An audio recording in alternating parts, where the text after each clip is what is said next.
So I am Gary Meek with the Living in Sacramento team, and you guys are here with us live and in person. I have my good friend, Tara Wells. Good morning, everyone. Looking forward to chatting with you. Gotcha. So you guys have gone through the process. You're in the process right now. You're watching all these little videos, all these steps of the process. We've gone out and talked about getting you guys pre-approved, talked about contracts, we talked about inspections, we talked about disclosures, we've talked about the escrow process, the title process, and now we are going to cover the home warranty. This is that last little piece of insurance that's going to just help you to make sure that you have peace of mind when you close on your property, and make sure that you have any of your major structural issues, major components, have anything, then you're going to be able to say, you know what, I believe I've got some protection there. And so that's where Tara's going to jump in and talk to us. So why don't you tell us a little bit about yourself and who you work for? Okay, hi, my name's Tara Wells, and I've been doing this for about 30 years. I work for Fidelity Home Warranty, which is a major leading home warranty company in the industry. We're a Fortune 500 company. Actually, as of today, we might be a Fortune 3 or 400, but nevertheless, we're a large major player in this area for home warranty industry. All right, very cool, very cool. Tara and I have worked together for a long time, probably almost as long as I've been in this industry, almost close to 20 years. Wow. Yeah, I remember the old office. I was just talking about it the other day. Yep, exactly. So, like I said, you guys have gotten your contract accepted, offer accepted, and most likely, at least in today's market, we've said, hey, the seller's going to pay for the home warranty, the buyer's going to pay for the home warranty. Maybe if you have a really good agent, they said, hey, I'm going to cover the home warranty for you. But let's talk about what the home warranty really covers for a client as soon as they close. Okay, so I'm going to try to make this as easy as possible, and I might have to backtrack at a time or two.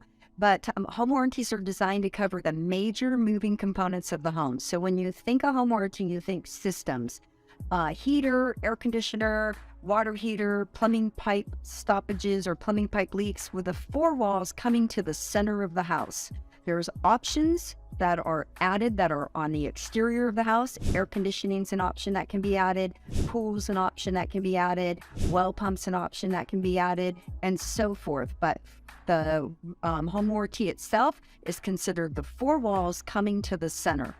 And so what that means to you is your furnace, your air conditioner, your water heater, your plumbing pipe stoppages, plumbing pipe leaks, oven, microwave, dishwasher, garbage disposal, trash compactor, exhaust fan, whole house fan, garage door opener. Those are the systems that we cover under your home warranty. It starts the day it closes, and on that day, so I take today, which is a beautiful Monday, out today, and so I would take, if it closed today and it recorded and you took possession, everything would need to work at least once for you after possession today. So you would move into your home, you'd get keys tonight, 5 o'clock, you'd move. Everything that I just mentioned would work properly and safely for you, and then fill for you in the future. If you had a problem, what you would do is you would call our 800 number, super simple. You would just say, hey, this is the homeowner app, whatever address, and especially if it's soon after the close of escrow, because what happens is that we might not post funds until, well, we won't post funds until the check comes in. So if it closed today, back to today, escrow might not cut a check until tomorrow. It would take a week or so to clear the banking, which when they do that, they would send a ledger to our company, and then that ledger would post it paid. It could take 2 or 3 weeks if we had a week like we just ended, which was a Easter week, because there's a lot of people on holiday. So when we come up for a 3-day holiday, it takes a bit longer. No worries, your coverage starts the day it closes. On that day, you just are day after or so after, when something fails from your usage, you would call the 800 number and you would just say you're Mr. and Mrs. Homeowner at what address. Don't worry if they say, wait a minute, we don't see that posted yet.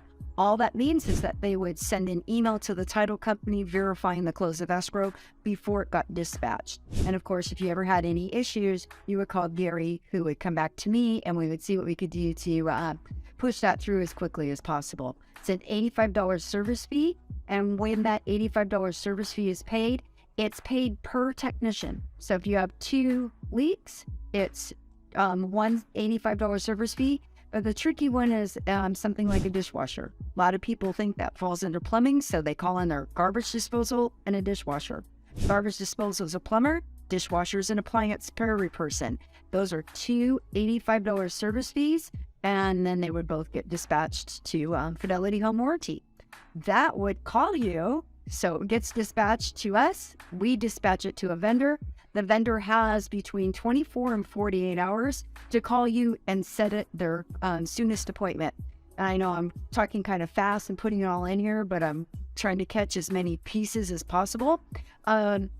If it's a weekend, so if you place a service claim on a Friday, the vendor most likely will not call until Monday or Tuesday to place that service claim. And emergencies would go by case. So if you have a leaking toilet and the leak is turned off and you have two other toilets in the home, that toilet would not be considered an emergency. It would be considered an inconvenience, which we know it is. But if you have a plumbing stoppage that is coming out and the main shut-off valve will not work and that stoppage is creating secondary damage, that becomes an emergency and we need to get that expedited as soon as possible. I get a lot in there. That's a whole bunch of information. So, what did I miss? No, I don't think you missed anything. You probably told me stuff that I didn't even know. So it's funny is when I talk to clients or we're out in the field, I say, listen, the people that live here currently are going to live differently than you live. You know, they may have kids, you may not, or they may have a small family of 3 or 4 where your family may be 6 or 8. And I tell people, you're going to live in this house differently. So usually things happen in that first couple weeks, couple months. But keep in mind, we are going to do a home inspection, pest inspection, pool, roof, sewer, whatever inspections we choose to do. We're going to verify that those things are in working order. If there's something that's damaged, an HVAC system's not working, we're going to get those things repaired previous to, as part of our negotiations. We're not going to just say, oh, leave that there, we're getting a home warranty, Tara will take care of it later, because that, unfortunately, is not the way it works. Right? Yeah, no, that isn't the way it works. And that's why I enjoy so much working with you, because you do it the right way. And that assures that your client is protected after the close of escrow. And I've heard those words come from clients, and it just breaks my heart because they're led down the wrong road, which is a road of frustration. In our area, the major thing that for the greater Sacramento area, Roseville, Lincoln, doesn't really matter, is air conditioning. Air conditioning is the #1 frustration. So I'm going to take a second or two to just identify with your customer here. What happens with an air conditioning claim through a home warranty is that you place a service claim, and even if it's hot, because remember, the only time air conditionings fail is when it's warm. I wish air conditionings would fail at 70 degrees because we would have a lot less frustration. But what happens is they run in the summer. So they run, and then it pushes those triple digits, which causes them to fail. But when yours has failed, everybody in the area, also not everybody, but a significant amount of people in the area, our air conditioners are also failing at the same time. So we understand that it's inconvenient. We understand that it's super hot, and we expedite it as quickly as possible. But the vendors now start getting backlogged. So instead of having maybe a 2-day turnaround or a 3-day turnaround, sometimes it might be 3 or 4 days before a vendor gets out there. And if it gets replaced, which sounds like a great thing that your air conditioner is getting replaced, unfortunately what happens is that we have to wait for the vendor to write up a report, because it's a little different than you just hiring them off the block and then putting down the grand prize number of what will cost to replace. We actually need a breakdown of what those costs are.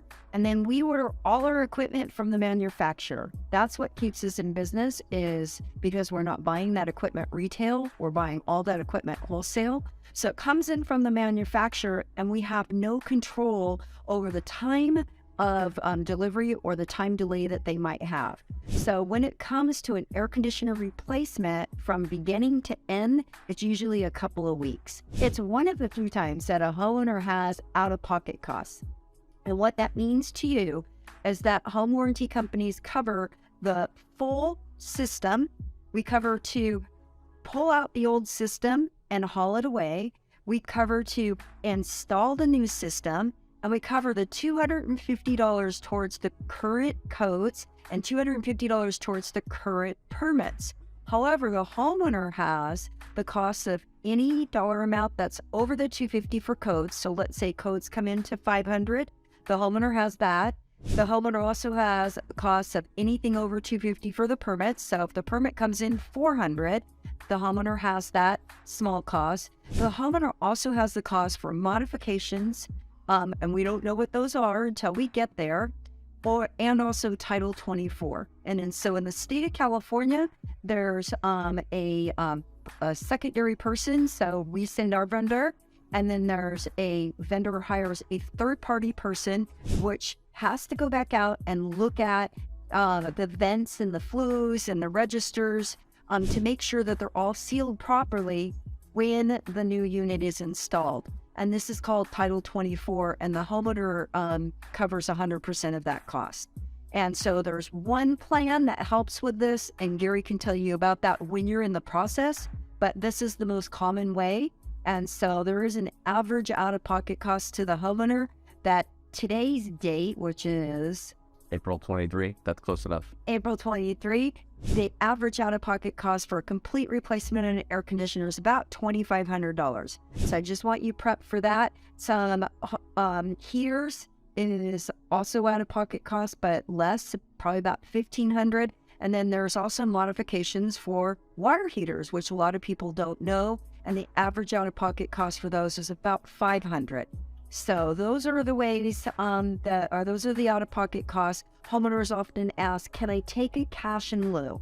And that's a big advantage if you're replacing a water heater, right? Because water heaters are more cost effective. So you could probably take a cash in lieu of what it would cost us to replace that water heater. Go down to Home Depot if you're handy and put in a new water heater. But it's not so cost effective with a furnace and an air conditioner, because remember I said we get that from the manufacturer. So we're paying a wholesale price on that, which you would never be able to match. And so our prices are so much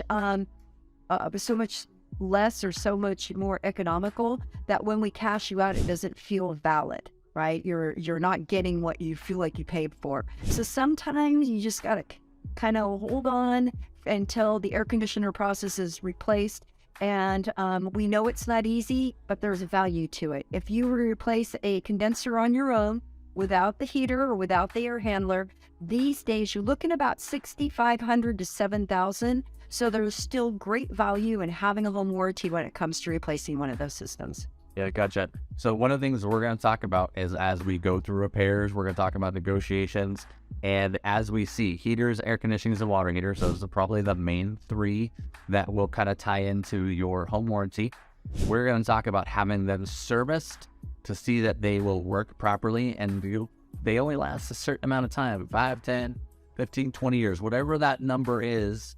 If we're getting to the end of the life of your HVAC system, we may negotiate really strongly at the beginning to get you a nice credit up front so that you can kind of bank that to the side in case we do have those issues, especially when we do get to the triple digits, 110, 112, and you don't have a pool. So very, very good. So we've talked about a lot of the intricacies, which I'm going to guess that I don't describe to my clients properly because I don't know it as well as you do. And I have been doing this quite 30 years. And I don't only handle it, the home warranty part. So you obviously know that through and through. So you mentioned a bunch of pieces, like you can add this on and add that on.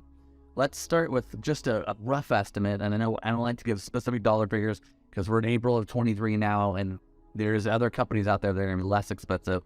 But let's go with the very basic system, a 1,400 square foot home, standard, no pool, no nothing. What's roughly a home warranty going to cost? Just roughly. Okay, so without washer, dryer, kitchen, refrigerator, and the reason why we pull those to the side is because they're personal property. So you're going to find your major home warranty companies do not include that in what their kind of average plan is.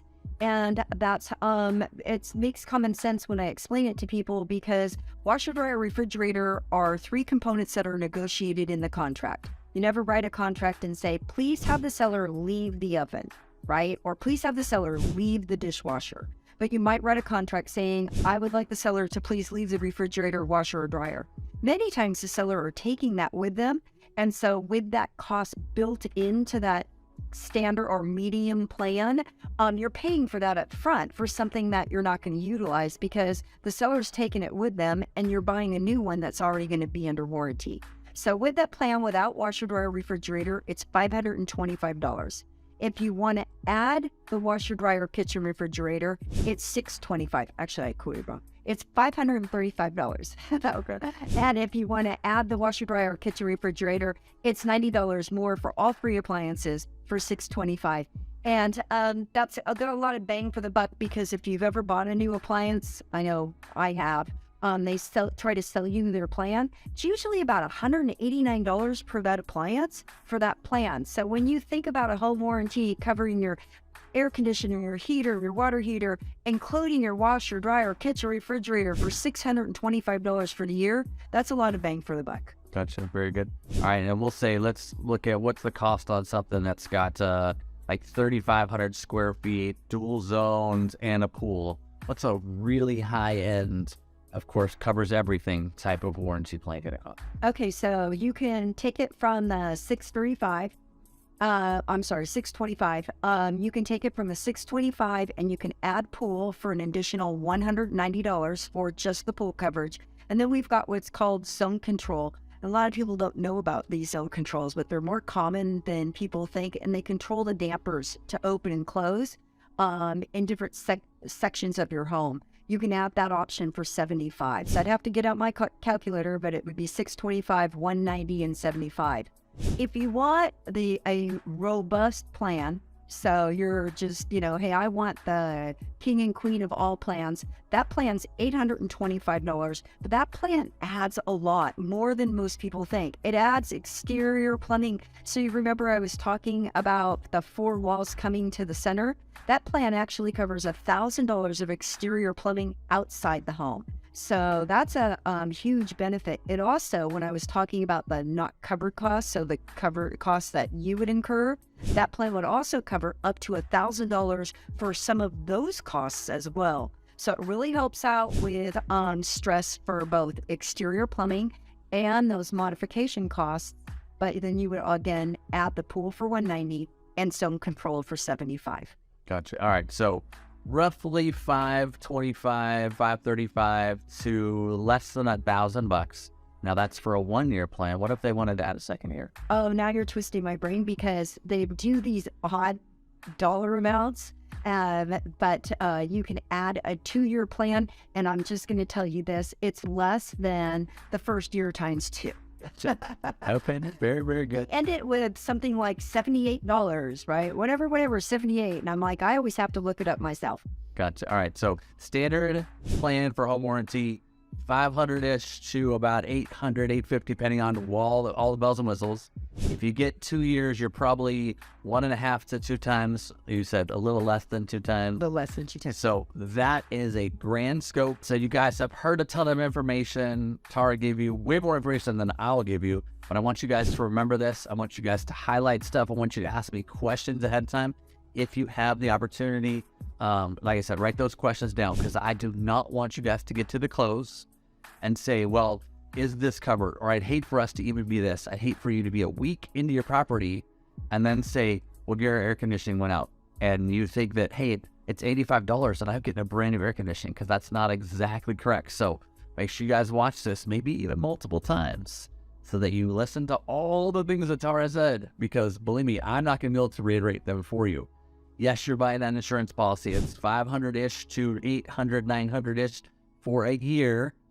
And it is going to save you a tremendous amount of money on all of those things, but it's not 100% coverage. It's like that insurance policy. You got a little bit of a deductible. You got the $85, and then you might have some of those other fees. What do you call them again? Out-of-pocket costs. Out-of-pocket cost. And those, like I said, you got to update or you want to upgrade. And think about it.